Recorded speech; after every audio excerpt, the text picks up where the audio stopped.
Versículo 11 a seguir. A epígrafe do texto é: a cura de 10 leprosos.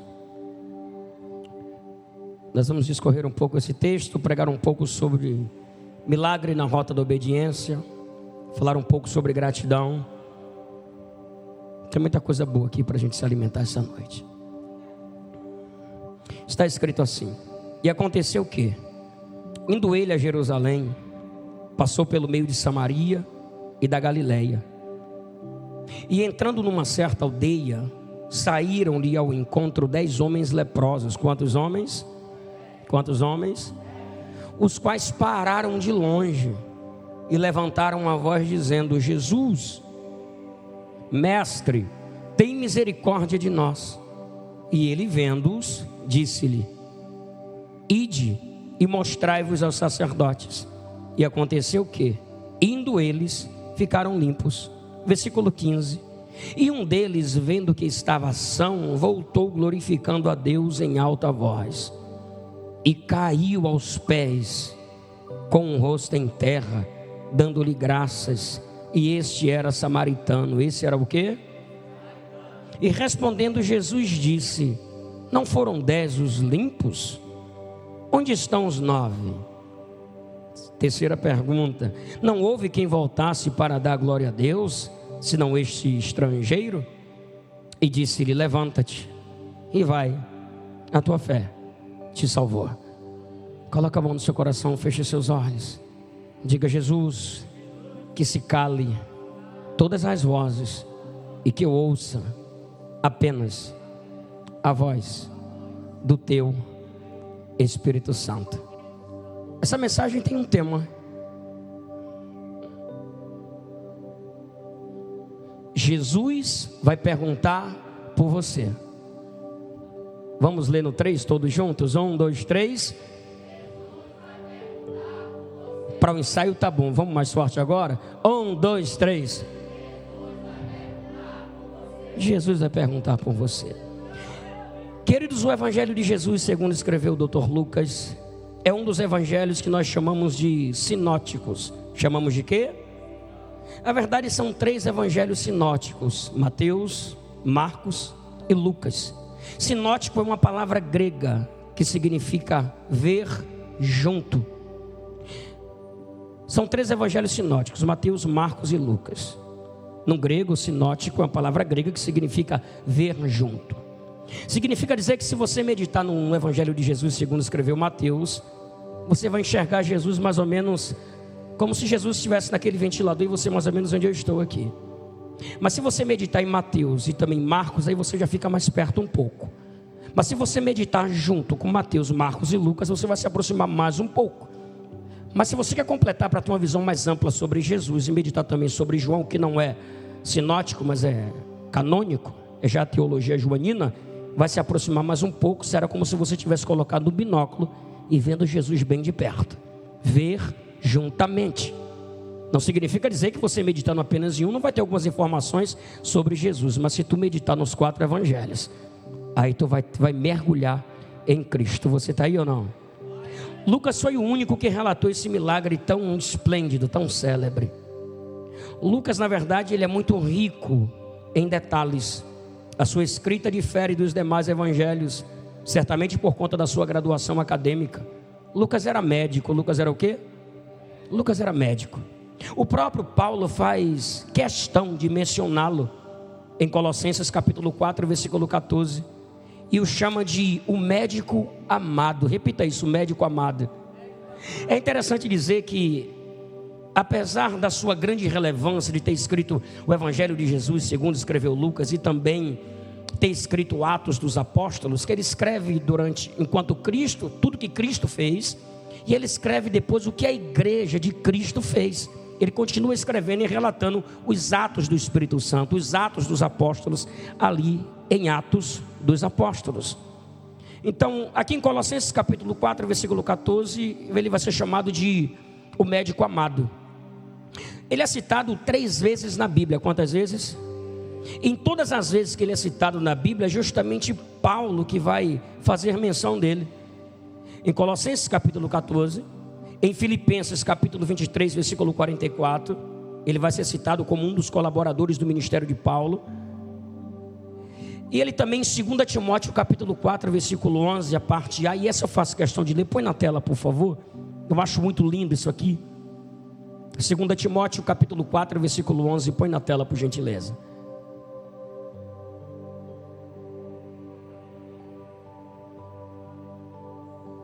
Segunda Timóteo capítulo 4, versículo 11. Olha lá. Só Lucas está comigo. Fale forte, só Lucas. Fale forte, só Lucas está comigo. Paulo estava em Roma. Paulo estava preso. E nesse momento de prisão, Paulo escreve e diz: só Lucas está comigo. Levante uma das mãos. Sabe o que eu aprendo aqui? É que todo mundo precisa de um Lucas na vida, para nos dias das suas maiores prisões, das noites em claros, nas noites mais tristes, naquele momento que você estiver vivendo a sua pior versão, Deus sempre levantará um Lucas para estar lá ao teu lado, que nunca vai te abandonar. Posso profetizar?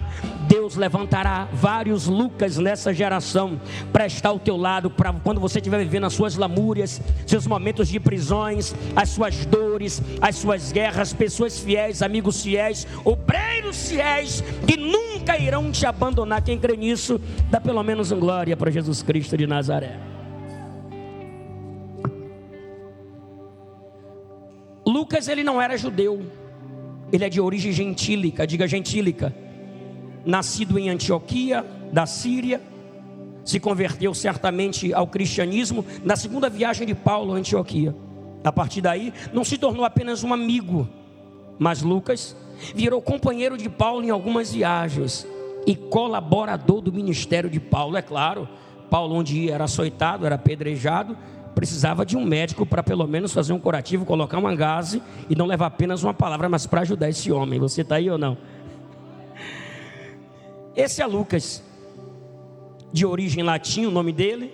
Seu significado mais comum é o que traz luz. Dito isto, vamos agora para o texto. O texto vai dizer que Jesus está fazendo uma viagem. Está fazendo o quê? Jesus está fazendo uma viagem. Ele está passando por entre as fronteiras da Galileia e por entre as fronteiras de Samaria. Alguém desliga esse ventilador, por favor. Alguma obreira, rapidinho. Bia mesmo, alguém? Desliga esse ventilador. Ele está toda hora passando a minha página para lá, para cá.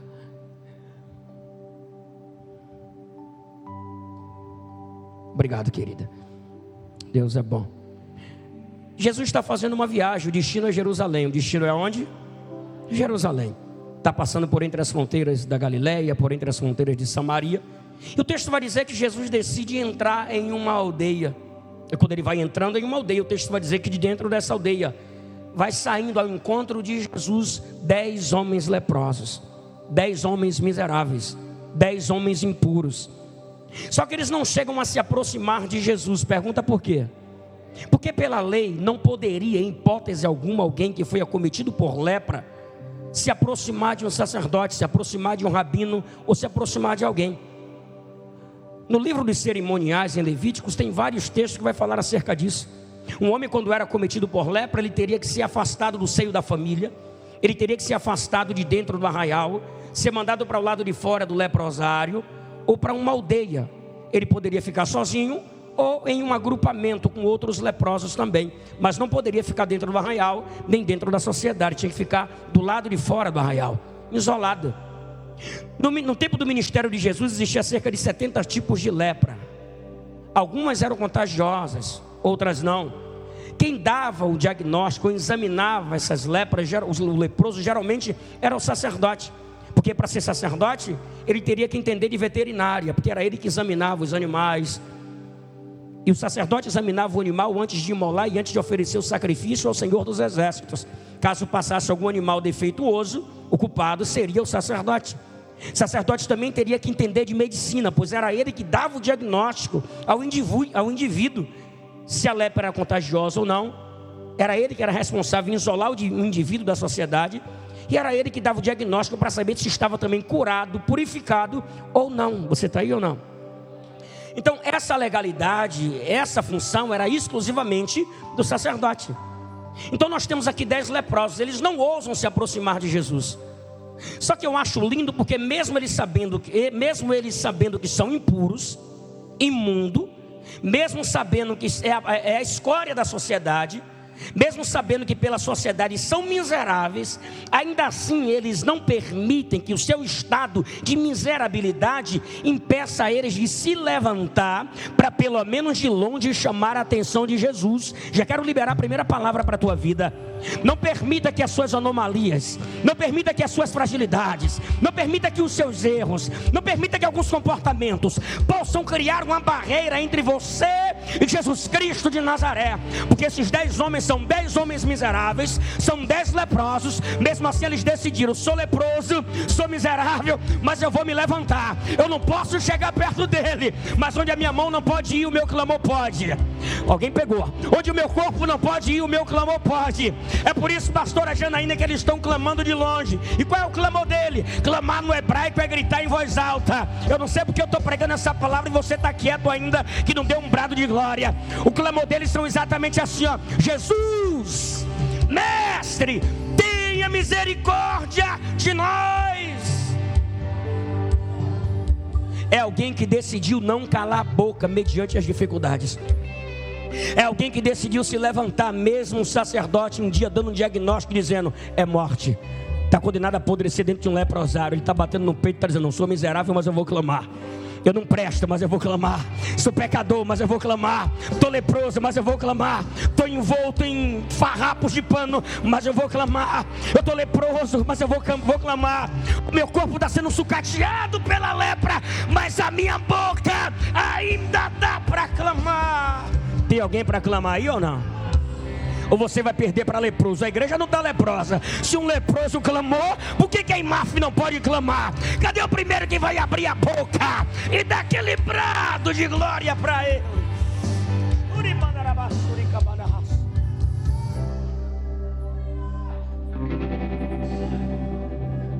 Está distante, mas está clamando. Sabe o que eu aprendo aqui? Só vai dar glória quem está ligado. Isso aqui é para cá. É que enquanto num domingão você poderia estar em qualquer lugar, você veio para a cidade de Maf, né? Enquanto você levanta a mão, enquanto você dá glória a Deus, visita o marido que está lá, o filho que está lá, a tia que está lá, o maridão que está no hospital, o filho que está na biqueira, é a filha que está num bar. É Deus dizendo: ou você acha que esse culto não haverá recompensa?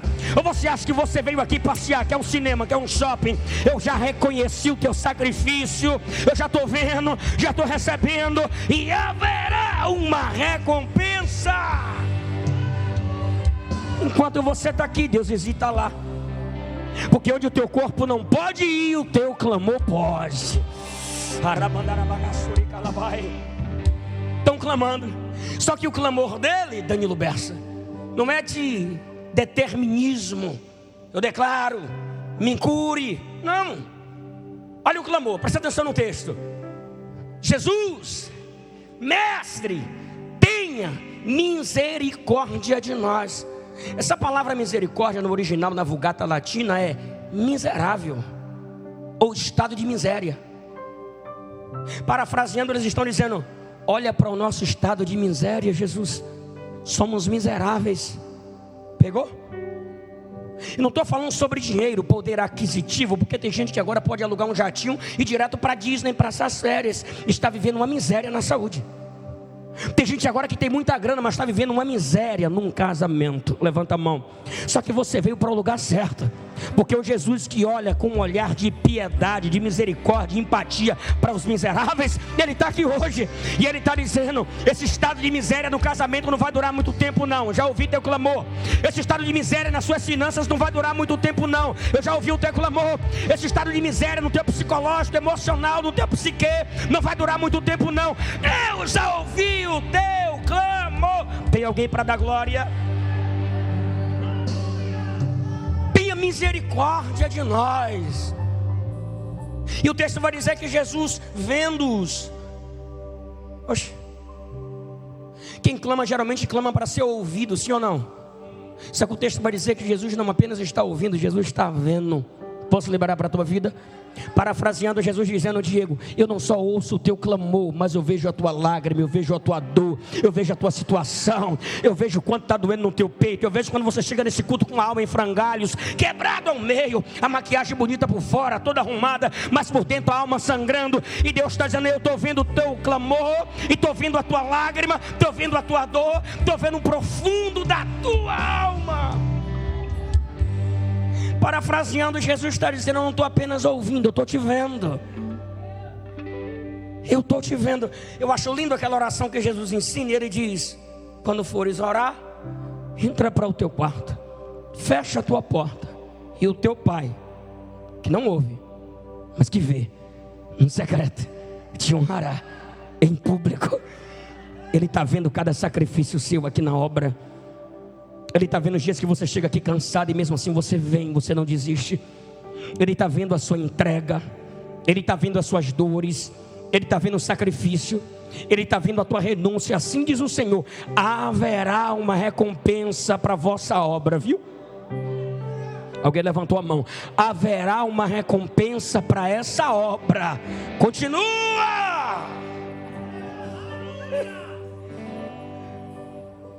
Tenha misericórdia de nós. E aqui agora me deu um nó na cabeça, porque o normal era Jesus dizer, dos 35 milagres que ele executou e que está registrado, geralmente ele dizia: vai, a tua fé te curou, vai, a tua fé te salvou. Mas aqui não.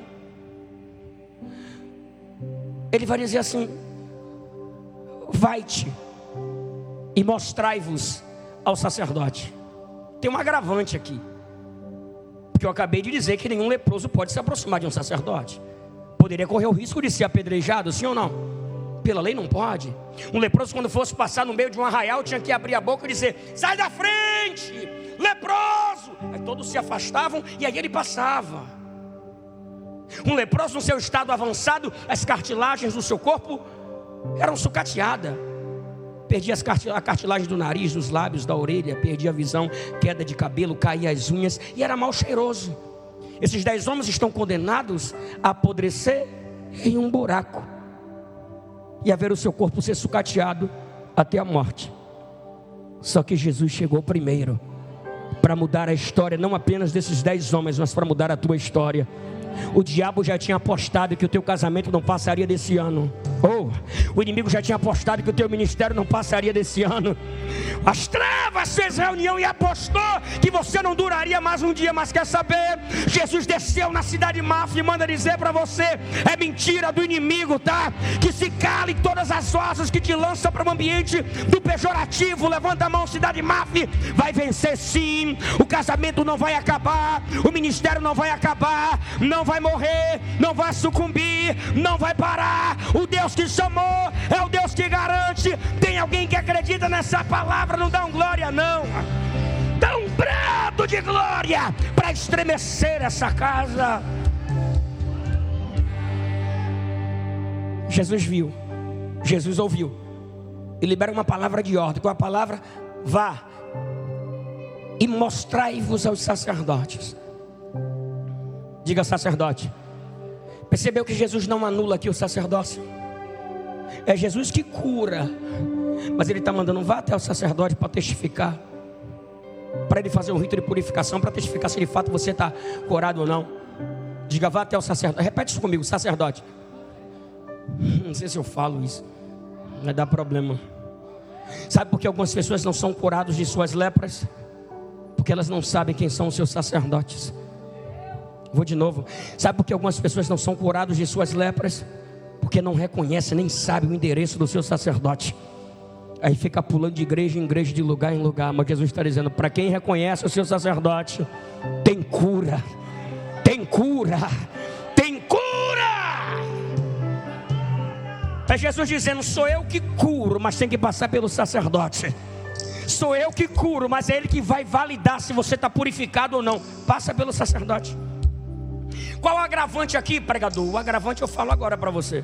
Pela lei eles não poderiam ir lá. Me permita a licença poética, digo eu, não a Bíblia. Licença poética, pensamento de pregador. Os 10 leprosos conversando e dizendo: rapaz, esse Jesus parece que tomou muito sol na cabeça. Porque pela lei a gente que é leproso não pode ir até o sacerdote. Ele está mandando a gente ir até o sacerdote. Vai dar problema, a gente vai morrer. Sempre tem um que é mais fervoroso. Imagine alguém dizendo assim: bom, se a gente ficar aqui, a gente vai morrer. E se a gente for, a gente corre o risco de morrer apedrejado. Já que é para morrer, vamos morrer na rota da obediência. Já que é para morrer, vamos morrer obedecendo. Já que é para morrer, vamos morrer tentando melhorar aqui. Já que é para sofrer, vamos sofrer pela causa de Cristo, pelo Evangelho, na obediência, no caminho do propósito. Tipo assim, a gente não tem mais nada a perder não. Já que Jesus está falando, vamos obedecer. Deixa eu te falar uma coisa: a ponte lá atrás já quebrou. Não tem como você retroceder. Você já investiu demais. A perspectiva dessa noite é: ou tu obedece ou tu obedece. É Jesus dizendo: eu faço milagre, mas primeiro tu obedece. Eu abro a porta, mas primeiro tu obedece. Porque nesse contexto é milagre na rota da obediência. Eu ouvi um aleluia aqui. Ide, mostrai-vos aos sacerdotes. É mesmo? É. Moreno, você acabou de dizer que era o sacerdote que examinava, certo? Sim ou não? Você está aí? Sim ou não? Se esses 10 leprosos estão isolados em uma aldeia, significa dizer que algum sacerdote já deu o diagnóstico e disse: ó, você vai morrer, você está leproso, fica afastado, isolado, não tenha contato com ninguém. Sim ou não? Está pegando a mensagem ou não? Quem está aí? Aí vem Jesus e diz: volta, vai lá no sacerdote. Deixa eu melhorar, parece que sua Jaqueline está entendendo. Olhe para mim.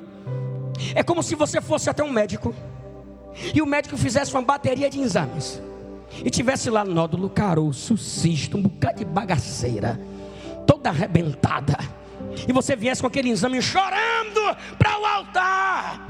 Aí Jesus libera uma palavra de ordem para a tua vida, dizendo: não, minha filha, volta lá no mesmo laboratório, volta lá no mesmo médico, volta lá no mesmo plantonista, volta lá na mesma equipe de enfermagem. Levanta as mãos, cidade animada, que eu vou liberar essa palavra de vida para você.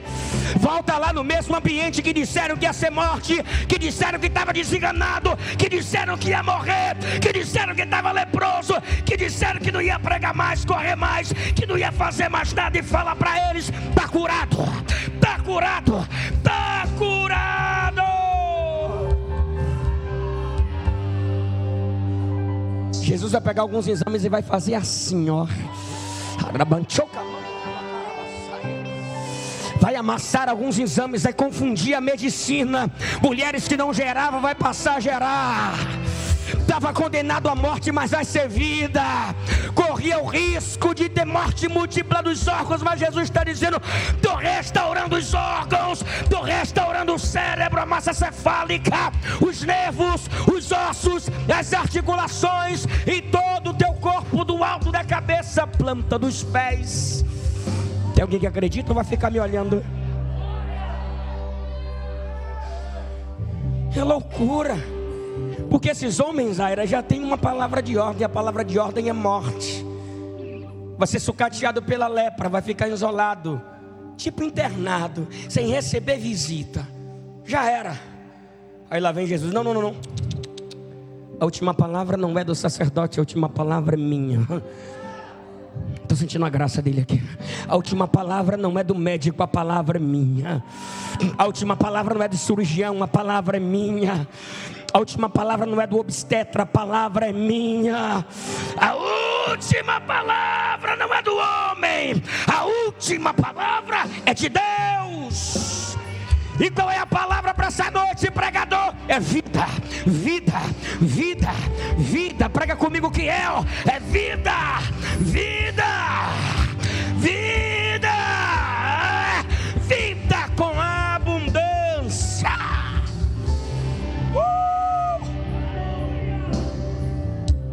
Toca pelo menos em 3 mãos e diga: você não vai morrer não. Toca, balança ele, balança ela. Não fiz isso ainda hoje, vai, chacoalha ele, chacoalha ela. Diga: vai morrer não. Vai morrer não. Vai viver muito, vai comer muita carne no sol, vai fazer muito churrasco na casa de neto, vai beber muita Coca-Cola, muita pizza, muito pastel, vai ter muito retiro, vai ter muita festa de virada do ano aqui, vai pular, vai saltar, vai pregar, vai profetizar. O diabo perdeu essa batalha.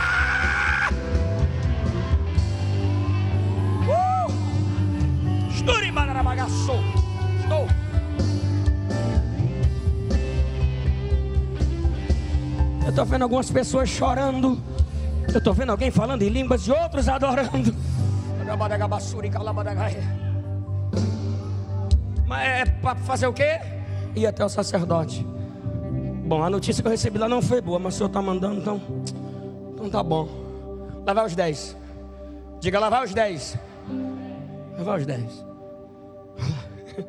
O texto vai dizer que nem chegou não chegou até o sacerdote. Diga, no caminho foram curados. Vou melhorar. No caminho da obediência, o milagre aconteceu. É Jesus dizendo: primeiro, não falei que se primeiro você obedecer, o milagre acontece? Ah, Deus, eu vou fazer um voto com o Senhor. Se o Senhor fazer, aí eu faço. Jesus, não, vamos inverter a ordem. Primeiro tu obedece e eu salvo teu marido. Primeiro tu obedece, aí eu abro a porta. Tu entra na rota da obediência e eu te curo.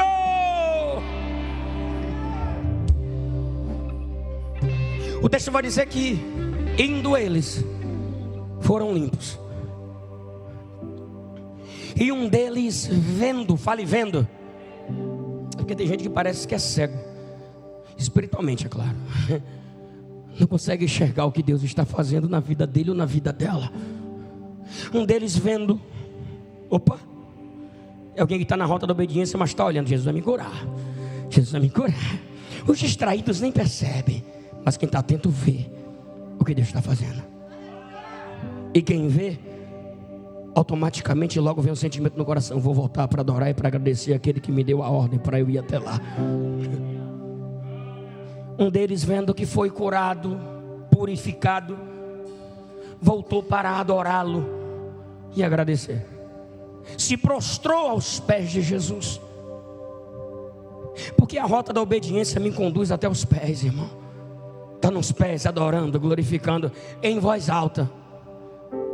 Olhe para mim. Porque os gratos veem, os ingratos são cegos.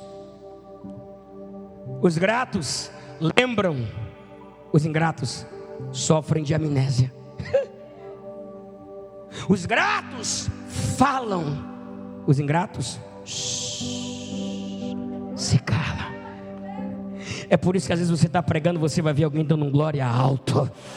Porque ela tem muita gratidão na alma dela. É muita gratidão, é muita gratidão, é muita gratidão. Quem é grato fala. Quem é grato vê. Quem é grato lembra de voltar para agradecer. Tem alguém aí para dar glória comigo ou vai ficar com a boca fechada? E caindo aos pés, com o rosto em terra, dando-lhe graça. E este era samaritano. Era o quê? Fale forte, era o quê? Samaritano. Me permita abrir uma lacuna para falar sobre o contexto histórico rápido. Vocês lembram que Israel era dividido, né? Reino do norte, diga Samaria. Fale forte, Samaria. Reino do sul, diga Judá. Judá. Em 722, a Síria invade Reino do norte, leva alguns cativos, ok? Mas não levou todo mundo, não deixou alguns lá. E o que é que eles fizeram? Aquilo que a gente chama de inculturação ou inculturamento. Inserir uma cultura dentro de outra cultura, para deturpar, desconstruir aquela cultura que já existe. Aquilo que chamamos de miscigenação, junção de povos. Trouxe um povo daqui, um povo dali, um povo de lá, um povo de cá. E aqueles povos que ficaram ali, sem ser aqueles que foram levados para o cativeiro, começaram a se misturar. Homens samaritanos se casaram com mulheres estranhas. Mulheres samaritanas se casaram com homens estrangeiros. Se misturaram. De manhã adorava Jesus, à noite adorava o cão. Acendia uma vela de manhã para o capeta, à noite já adorava Jesus. Era uma loucura, irmão. Aí Reino do Sul também foi levado cativo por Nabucodonosor. Passou lá 70 anos na Babilônia. Quantos anos? Bora entrar na festa. Quantos anos? 70 anos. Passa-se o tempo, não me recordo agora a data. Deus levanta Ciro assina um edital, uma carta de alforria, libera todo mundo para voltar para Jerusalém, para a reconstrução do templo. Quando eles voltaram, no livro de Ageu vai falar muito sobre isso, é liderado por Zorobabel. Aqueles samaritanos que ficaram lá em Samaria e se misturaram, foi fazer uma proposta, tipo assim: deixa a gente construir o templo junto com vocês, é todo mundo judeu da mesma terra. E eles: olha, quem? Vocês? Misturado do jeito que vocês estão? Colocar a mão na obra? Aonde? Começou a ter alguns embates teológicos, doutrinários, dogmáticos. Deu problema. Os samaritanos ficaram com muito ódio, magoadinhos. E eles pensaram: bom, já que não deixaram a gente colocar a mão na obra do templo, vamos construir uma cópia do templo de Salomão aqui em Samaria. Já que não deixaram a gente ser pastor lá, ser sacerdote lá, vamos fazer o seguinte: eu vou me aclamar pastor aqui e vou levantar o nosso próprio sacerdócio. E não podia, porque pela lei só poderia levantar sacerdócio quem fosse do tronco de Arão e da tribo de Levi. Havia um padrão de culto estabelecido desde o Gênesis. Um padrão de culto, diga padrão de culto. Havia uma forma certa de cultuar. Um dia Abel e Caim decidiram prestar um culto. Havia forma certa de cultuar. Mas Caim, tipo, pensando assim: poxa, se Deus é folgado, né, cara? Tem que ser tudo do jeito dele, eu vou fazer do meu jeito. E todas as vezes que Deus estabelece algo para nós fazermos do jeito de Deus, e nós decidimos fazer do nosso jeito, o problema é muito grande. Vocês conhecem essa história? 2 irmãos, ambos trouxeram uma oferta. Caim trouxe uma oferta cereal, Abel trouxe uma oferta animal. Deus, antes de aceitar a oferta, aceita o coração do ofertante. Deus, antes de aceitar o louvor, Ele aceita o coração de quem está louvando. Deus, antes de aceitar a adoração, Ele aceita o coração do adorador, e assim vai. Então o texto vai dizer que Ele rejeita o coração de Caim, rejeita Caim e a sua oferta. Ele se agrada do coração de Abel e da sua oferta. E o primeiro homicídio da Bíblia acontece depois de um culto, porque o irmão ficou com raiva do outro, porque decidiu fazer do jeito dele. Os samaritanos decidiram fazer do jeito deles. Aí agora acontece um embate, porque quem está em Judá está dizendo: não, Deus está aqui conosco agora. Aí os samaritanos bradam de lá e falam: não, Deus está aqui com a gente em Samaria. Deixa eu falar uma coisa para você, se zanga não. Se tu sente de dar glória, tu dá. Deus não é assembleiano, Deus não é batista, não, Deus não é imafiano, Deus não é da Sétimo Dia, Deus não é da Deus é Amor, Deus não é da católica, Deus não é da wesleyana. Pegamos Deus, colocamos em uma caixinha particular e dizemos: é nosso, é só meu, é só meu. Quem é tu, terra? Olha para cá. Era isso que eles estavam fazendo, havia divisão. Sabe qual é o nosso problema? É que a gente arruma nossas confusões particulares e queremos colocar na conta de Deus para Deus resolver. Tipo assim, e tem gente que ainda diz assim: presbítero Everlon, se mexer comigo Deus mata, viu? Eu sou vaso de Deus. O cara compra, não paga, arruma confusão. O cara vai cobrar, rola maior confusão. Deus mata ele, toca nele, infarta ele. Eu não vou tocar nada, porque assim como eu te amo, eu amo ele também. Assim como ele é meu filho, você também é minha filha também. Quem tem filho aqui, levanta a mão, deixa eu ver. Quando os 2 filhos estão brigando, você joga um no inferno e salva o outro? E porque você quer que Deus mate seu irmãozinho, quer que Deus pise na cabeça dele, só porque ele pisou no seu calo? Pega na mão de alguém e diga assim: você vai ter que me amar. Fala: me suporte, porque a gente vai morar no céu. Levanta a mão dele e dá um glória. Diga: me suporte, porque nós vamos chegar juntos no céu. Olha a confusão que está aqui. Então samaritanos e judeus não se batiam, não comungavam do mesmo assunto, da mesma teologia, da mesma conversa. Se odiavam. Em uma taça de água onde um samaritano lavava o rosto, um judeu não lavava os pés. A cidade de Sicar era considerada como uma cidade impura. O pão de lá era impuro. Era um ambiente hostil, de guerra, de batalhas. Tem uma ferida aqui que já dura 700 anos. Jesus quebrou ali em João capítulo 4, no poço de Jacó. Aí o texto vai dizer que tem um que é samaritano. Diga: um é samaritano e 9 são judeus. Uai, não se odeiam, sim ou não? E por que na hora da doença está todo mundo andando junto? Esses dias, acessando um hospital de base, eu percebi que na hora da doença todo mundo fica igual: rico, pobre. Porque a doença não faz acepção de pessoa, ela pega o gordo, o magro, rico, pobre, loiro, pardo, negro, todo mundo. É o mesmo soro e a mesma medicação, não faz acepção. Você percebeu que nesse texto, 1 é samaritano, 9 são judeus, mas na hora da doença estão unidos e andando juntos? Se a doença é capaz de unir até os inimigos, eu não sei porque na hora da doença às vezes não conseguimos unir nem toda a igreja. Nem tem glória a Deus agora. Porque aqui até quem se odeia está junto. Eu não entendo, você disse que ama e não está junto na hora da doença. Cadê o glória? Eu vi um glória ali. A lepra igualou todo mundo, passou a régua. Aqui não tem negócio de samaritano e judeu não. Estamos juntos no mesmo barco. Aí tem 10 leprosos, um samaritano, 9 são judeus, clamando junto, caminhando junto, obedecendo junto e exercendo a fé junto. Sabe por que às vezes vem uma doença para cometer as nossas vidas, para assolar a nossa vida? Talvez seja Deus querendo promover em nós mais unidade. Porque tem unidade aqui no meio da doença, tem unidade no meio da lepra, tem unidade mesmo no meio dos impuros, tem unidade que não era para ser unido, tem unidade. E por conta dessa unidade eles vão ter êxito, vão ter vitória e serão curados. Fala com alguém: quer ter vitória? Tenha mais unidade. Fale forte: quer ter vitória? Tenha mais unidade. Eu ouvi só um aleluia. Aí está os 10. Teve fé para clamar, fé para levantar, fé para encontrar com Jesus de longe e fé para obedecer. Tem gente que vai ter fé para clamar, vai ter fé para andar junto, dizer eu estou contigo. Mas nem todo mundo vai ter fé para voltar para agradecer. Porque a gratidão não é para todo mundo, não tem jeito. O fato é, diga 9 são judeus. Diga Jesus também era judeu. Fale forte: Jesus era judeu.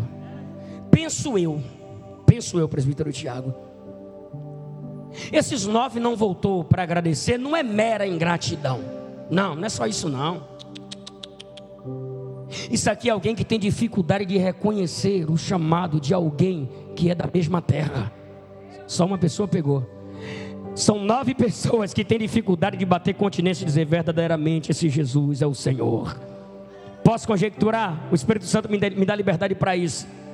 Eu imagino os 9 dizendo assim: quem? Eu reconhecer que Jesus, ir lá para agradecer a Jesus, filho de Maria, filho de José o carpinteiro.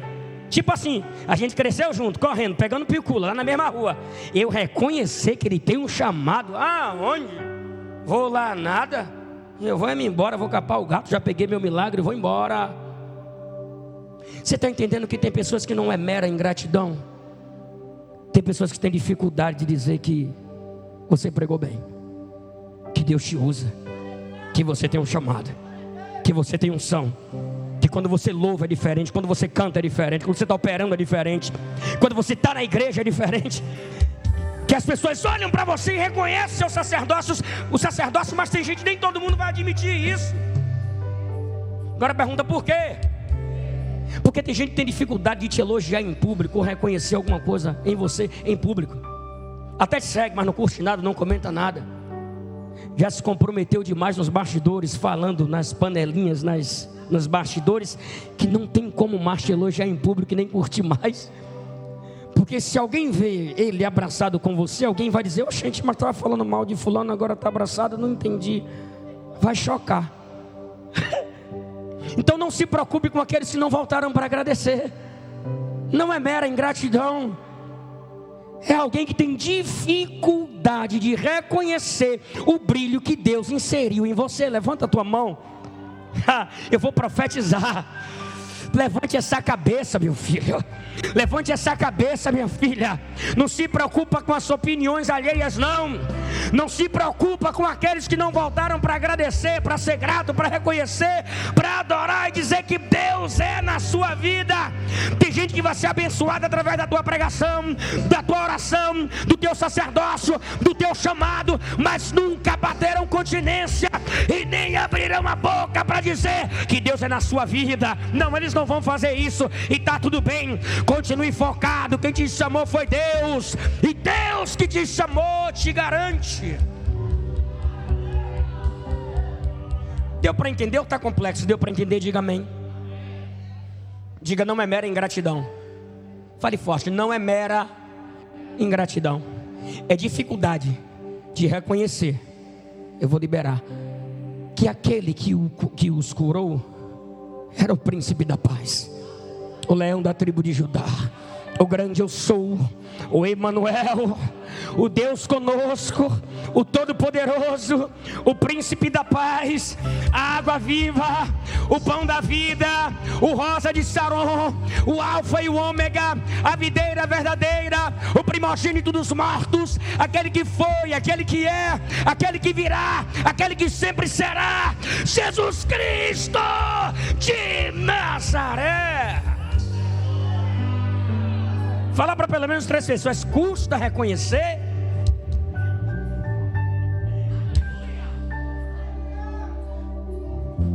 Deixa eu apertar só mais um pouquinho. Você percebeu que tem gente que tem salão? Quem tem salão de beleza aqui? Você já percebeu que a maioria dos seus clientes não são os parentes? São os estranhos. Tem gente que faz unha divinamente, maravilhosamente bem, mas a maioria da clientela não são os parentes. Às vezes não é mãe, não é primo, não é cunhado, não é cunhado, não é sogro, não é sogra, não é irmão. Quem são? Diga os estranhos. Fale forte, os estranhos. Os estranhos, um samaritano tem a capacidade de reconhecer mais do que aqueles que são de casa.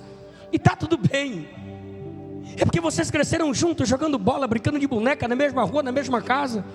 E de repente o tempo passa e vê você com o ministério, Deus te usando, a roupa mudou, o cabelo mudou, o vocabulário mudou, a essência mudou, o jeito mudou, o carro mudou, a casa mudou, o bairro mudou, e diz, está metido, não é não? É porque Deus te escolheu. Fazer o que se você é o xodozinho de Jeová? Fazer o que se você é escolhida de Deus? Fazer o que se Deus te escolheu para brilhar, para dar certo? Não levanta uma mão não, levanta as duas. É muita profecia para pouca mão levantada. É Deus dizendo, aquele que eu levanto para brilhar, ninguém ofusca, oh glória. Aquele que eu levanto para queimar no meu altar, ninguém apaga. Aquele que eu escolhi para dar certo, não tem quimbanda, não tem voodoo, não tem olho grande, não tem mandinga, nada, nada, nada vai parar o propósito que Deus tem para a sua vida. Ah, Jesus, 10 segundos para dar glória. Quem tem? Quem não tem fica quieto, mas quem tem, ergue as suas mãos aos céus, porque eu não sei se a IMAF subiu ou se o céu desceu. Tem uma glória aqui, tem uma glória aqui, tem uma glória aqui. Recebe cura, recebe milagre, recebe poder, recebe renovo, recebe graça. 10, 9, 8, pressão, vai. Já puxei o pino da granada. Deixa o fogo queimar. 6, 5, tem glória. 4, 3, 2, 1. Quem trouxe glória para ele, abre a boca.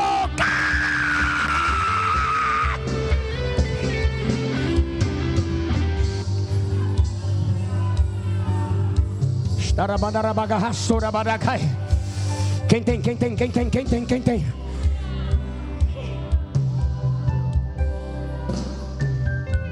Ô pregador, então quer dizer que reconhecendo ou não, Deus me escolheu, foi. Ô Moreno, quer dizer que fazendo um biquinho ou não, Deus me escolheu para dar certo, foi. Ah, não, eu não preciso de validação de parente, de amigo, de aderente, de A, de B, não. As pessoas têm mania de colocar data de validade na gente, no nosso projeto, nos nossos sonhos, no nosso ministério. O único que tem poder para colocar data de validade em você é o seu fabricante. E o nome dele é Jesus Cristo de Nazaré. E ele está dizendo: o contrato é vitalício, meu filho. Não tem data de validade, não. Vai pregar até 120 anos de idade. Vai viver. Vai viver. Vai viver.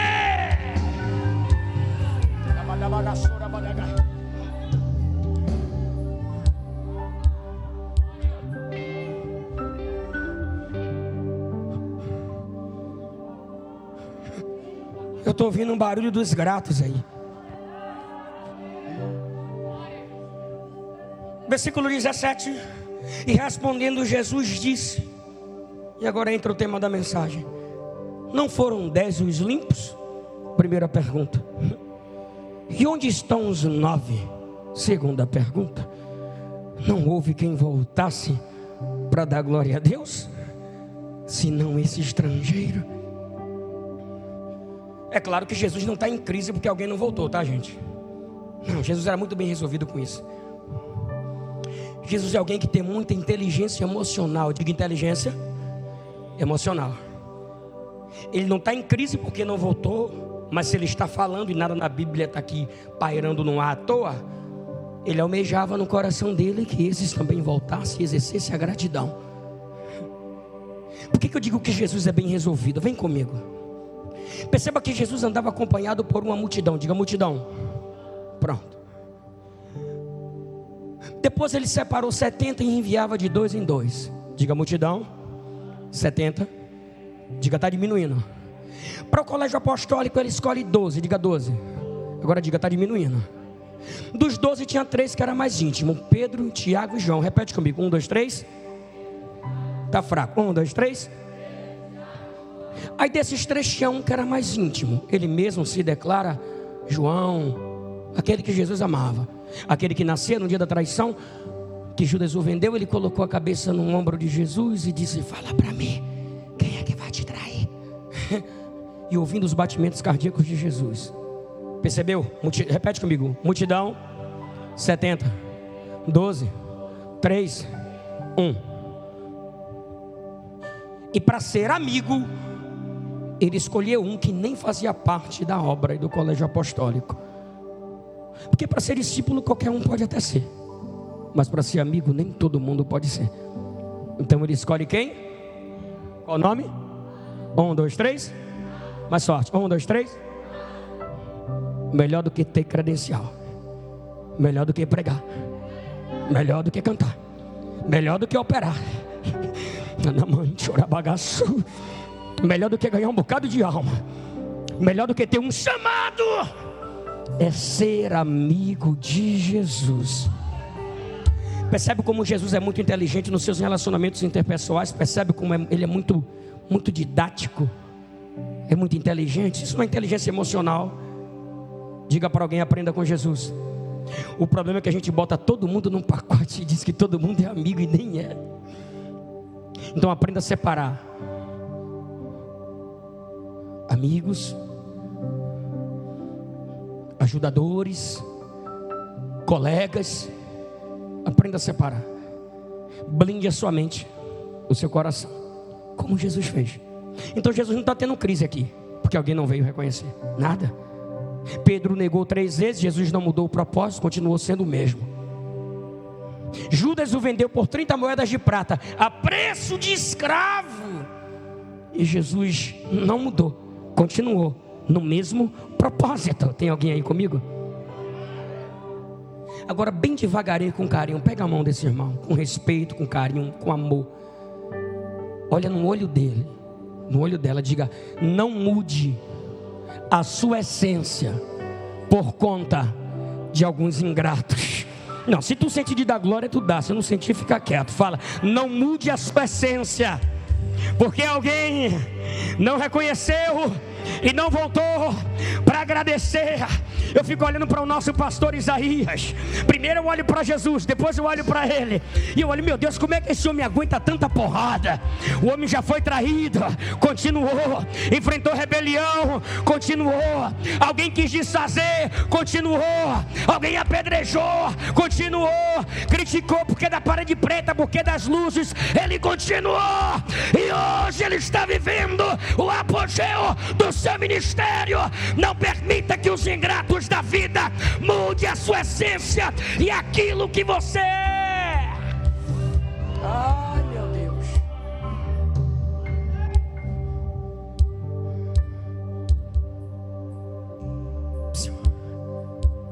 Aqui só tem ingrato. Mas para as cadeiras que estão vazias, Jesus vai perguntar por você. Quando você voltar para casa e encontrar com um irmão na rua, fala, domingo Jesus perguntou por você. Fale isso para ele. Diga domingo, vamos ensaiar. Diga domingo, Jesus perguntou por você. Diga, por que você não voltou para agradecer? Tinha algumas frases de alguns filósofos que eu tinha anotado ali, mas já se foi. Olhe para mim. Não houve quem voltasse para dar glória a Deus, senão esse estrangeiro. Deixa eu liberar uma palavra e vou falar bem devagar, com a dicção bem clara para você entender. Se os de perto não ajudar, não se preocupa não. Eu envio de longe, mas você não fica sem provisão. Se os de perto não reconhecer, levanta a cabeça, estufa o peito, barriga para dentro, continua na marcha, levanta o escudo, levanta a espada, porque eu faço os de longe reconhecer. A despensa não vai ficar vazia, a conta não vai ficar vazia, não vai ficar sem remédio, não vai ficar sem provisão, a igreja não vai fechar, a igreja não vai parar, a marcha não para. Isso aqui é um exército, e Deus te trouxe aqui para te revestir hoje de autoridade, de poder, de graça, de glória e de esperança, para você continuar. Fique de pé, por gentileza.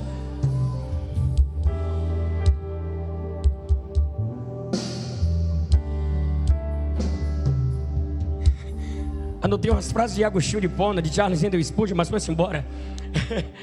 Outro dia eu falo.